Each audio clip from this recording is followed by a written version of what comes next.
పైనుంచి వర్షం జోరుగా నా మీద కురవడం, దోసె చాకోబార్ ఇవన్నీ చెప్తే నువ్వు నవ్వుతావు చెప్తే నవ్వుతావు. కానీ అందరికీ సాధారణంగా లభించే విషయాలన్నీ నాకు మాత్రం మహా కష్టం అయ్యేవి. కానీ నువ్వు వచ్చినప్పటి నుంచి అంతా సాధారణం అయిపోయింది. నువ్వు లేని జీవితాన్ని కనీసం నేను ఊహలో కూడా గడపలేను. కానీ నాకు వేరే దారి లేదు. నువ్వు నాతో ఉంటే అది నీకు నీకు నీకు నీకు మంచిది కాదు. అందుకని నన్ను వదిలి వెళ్ళిపో. నేను ఎక్కడైనా ఫేస్బుక్లో, ఇన్స్టా స్టోరీలో, వాట్సాప్ స్టేటస్లో నువ్వు సంతోషంగా ఉండే ఫోటో చూసి నేను ఎక్కడో దూరంగా ఉండి పాత విషయాలు తలుచుకుంటూ నేను హాయిగా జీవితాన్ని గడిపేస్తాను. నాకు చాలు.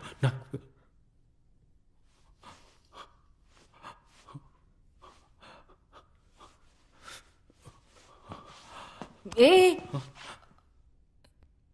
ఇలా చూడు, కన్ఫ్యూజ్ చేయకు. ఇది